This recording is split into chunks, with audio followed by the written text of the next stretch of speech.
Vi står her ved Oslo Plads ved Østerport, og vi skal ud og lave nogle street interviews.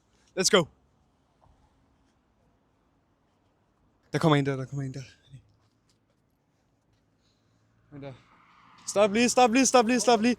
Egentlig, ved du, hvad Oslo hed, før det hed Oslo, og ved du, hvem det er opkaldt efter? Ja, det hed jo Christiania, og det var opkaldt efter Christian 4, efter han reddede en by fra en brand. Tusind tak, god dag. Kør.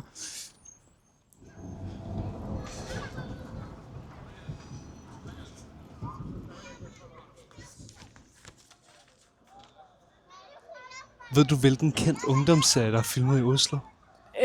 Jeg tror, det er Skam.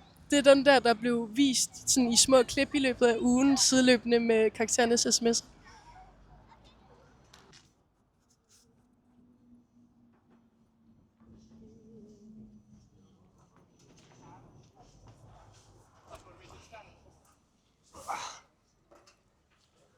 Hej.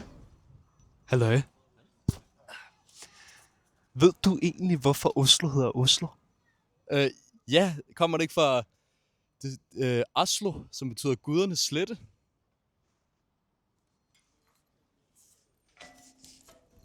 Og nu tager vi videre til statuen af Tordenskjold ved Holmskirken.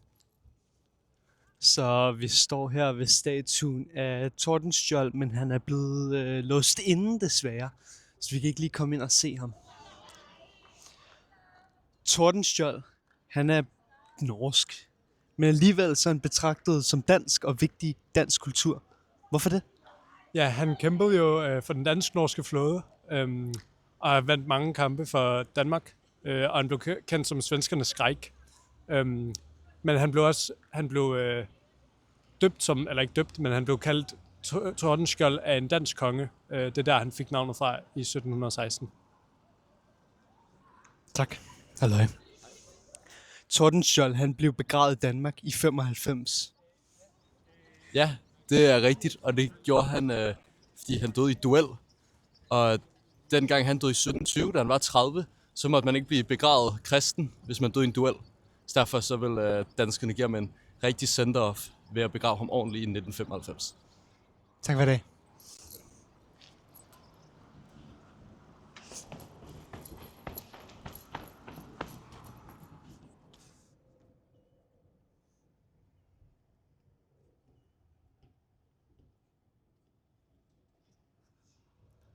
Den her statue står også i Norge.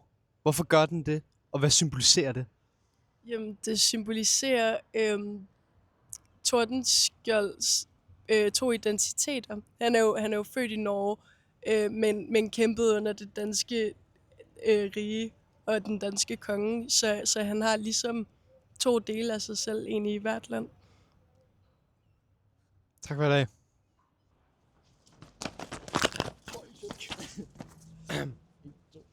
Hej Nicoline, tak for det. Jeg håber, du nåede videoen. Tak for det. Tak for det.